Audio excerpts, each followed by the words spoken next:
Iya, balik lagi bersama saya. Dan pada video kali ini kita lanjutin pembahasan pada halaman berikutnya. Kalau tadi kita bahas dari halaman 3 sampai halaman 9, sekarang ini untuk halaman 10 sampai 18 kita akan membahas era demokrasi terpimpin yang dimulai ketika Presiden Soekarno mulai membacakan dekretnya pada tanggal 5 Juli tahun 1959. Dan era tersebut diakhiri dengan adanya peristiwa Super Semar. Kalian tahu, dekret tersebut dikeluarkan karena kekesalan Soekarno akibat usulan untuk kembali ke Undang-Undang Dasar Negara kita yakni Undang-Undang tahun 45 itu tidak segera direspon oleh konstituante. Dan dekret tersebut mendapatkan dukungan penuh dari MA dan rakyat itu sendiri yang merindukan stabilitas politik yang baik. Oleh sebab itu, Kabinet Juanda yang saat itu masih menjabat tidak mau itu harus menyerahkan jabatannya kepada Soekarno. Isi dari dekret tersebut ada 3, pembubaran konstituante, pemberlakuan kembali Undang-Undang Dasar tahun 45, dan pembentukan MPRS, Majelis Permusyawaratan Rakyat Sementara, dan DPAS, Dewan Pertimbangan Agung Sementara. Saat itu banyak pemimpin negara kita yang belum mampu menjalankan dengan baik Undang-Undang Dasar negara kita.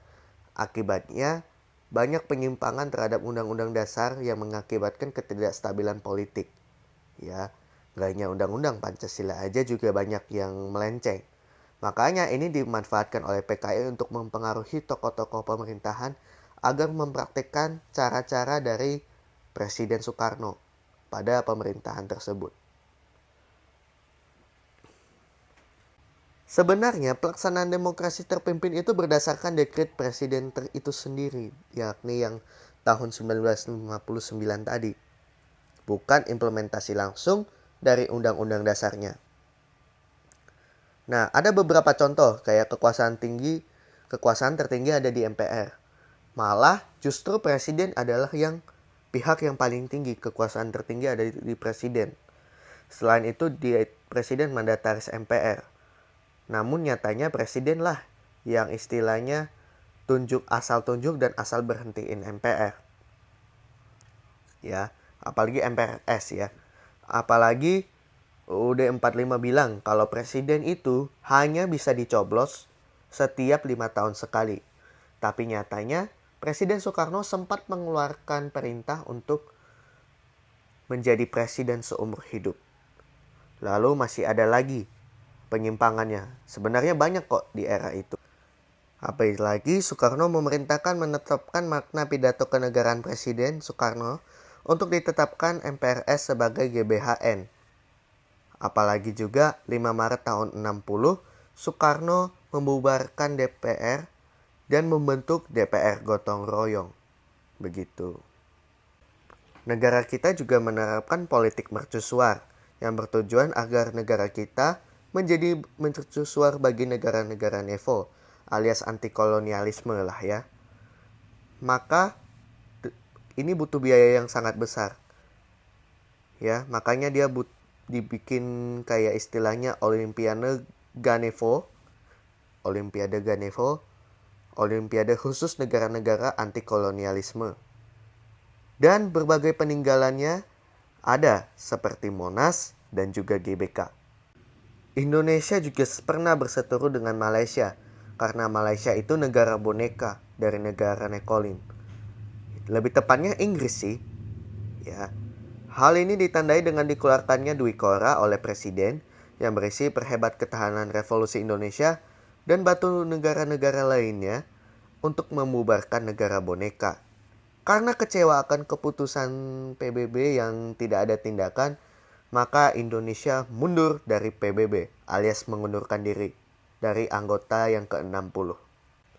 Di sini ada cerita tentang bagaimana pembebasan Irian Barat. Karena cukup panjang saya akan persingkat. Jadi Belanda pernah janji agar membebaskan Irian Barat nih. Janji hanyalah janji. Belanda tidak menepati janjinya. Maka situasinya mulai panas, di mana 4 Januari tahun 58 mulai terbentuk pembebasan Irian Barat. Habis itu, Presiden mulai memutus hubungan diplomatik dengan Belanda pada tahun 17 Agustus 1960. Dan tahun 61, Presiden mengumumkan Trikora atau Trikomando Rakyat, di mana berisi gagalkan pembentukan negara Papuan bikinan Belanda kolonial, kibarkan bendera putih, dan bersiap untuk mobilisasi umum. Maka di sana dibutuhkanlah Komando Mandala yang dipimpin oleh Jenderal Soeharto pada saat itu yang bermarkas di Ujung Pandang. Ya.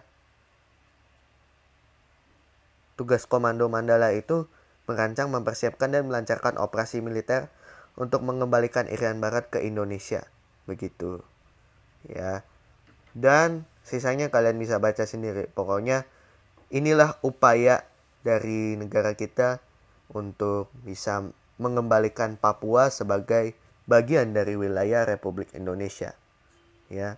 Bahkan sampai 3 tahap: infiltrasi, eksploitasi, konsolidasi. Ya.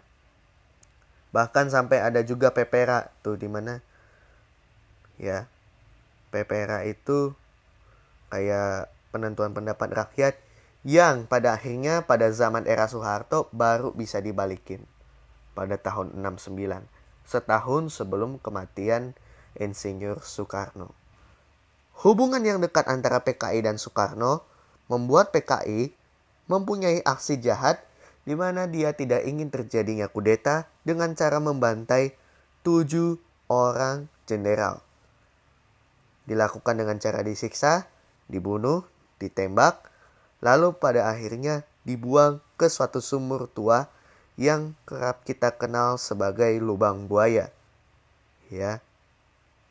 Pasukan TNI Angkatan Darat yang tidak terlibat dalam gerakan G30 SPKI melancarkan aksinya untuk menemukan para perwira yang menjadi korban PKI. Sebab korban PKI lumayan banyak, menelan korban jiwa juga. Ya. Oh ya, sebelum lanjut ada fakta unik. Kalau kalian mau tahu, sebenarnya film G30 SPKI yang asli itu adalah 4 jam. Jadi kalau kalian mau nonton, ya sambil berdagang sebaiknya jangan. Mending nonton pas yang bolong aja, biar takutnya nggak ada sih. Soalnya adegannya banyak sadis. Oke?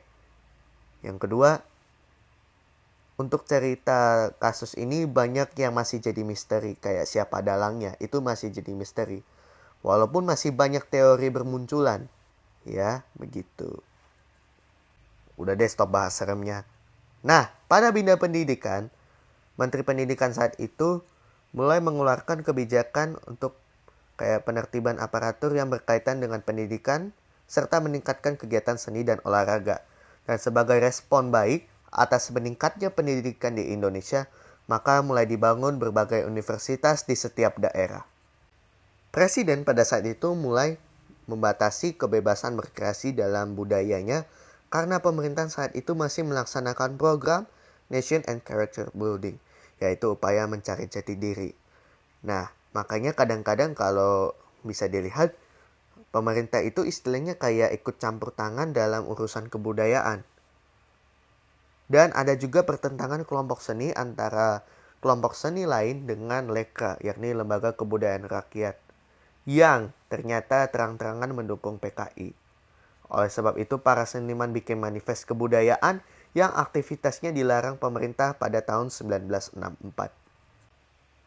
Keuangan Indonesia masih saja mengalami defisit akibat politik mercusuar. Maka ada berbagai upaya yang bisa dilakukan, kayak devaluasi uang rupiah, membentuk Dewan Perancang Nasional, Komando Tertinggi Operasi Ekonomi dan Kesatuan Operasi dalam Usaha Perdagangan, dan menyelenggarakan deklarasi ekonomi alias DEKON. Dan perekonomian masyarakat itu masih lambat karena masih ada sistem barter atau tukar barang. Jadi kalau kamu tukar cincin emas, maka kamu tukeran juga dengan cincin berlian. Begitulah kira-kira. Dan pemerintahan demokrasi terpimpin belum mampu menyediakan kebutuhan pangan, sandang, dan pakaian secara maksimal. Namun, untungnya tidak semua masyarakat mengalaminya. Jadi hanya beberapa masyarakat tertentu saja. Begitu. Baiklah, sekian video kali ini. Ya. Ini adalah era terakhir dari Orde Lama. Next video adalah part terakhir dari volume kedua ini, sekaligus membahas tentang Soeharto dan Orde Baru. Yuk, tonton yuk. Bye-bye.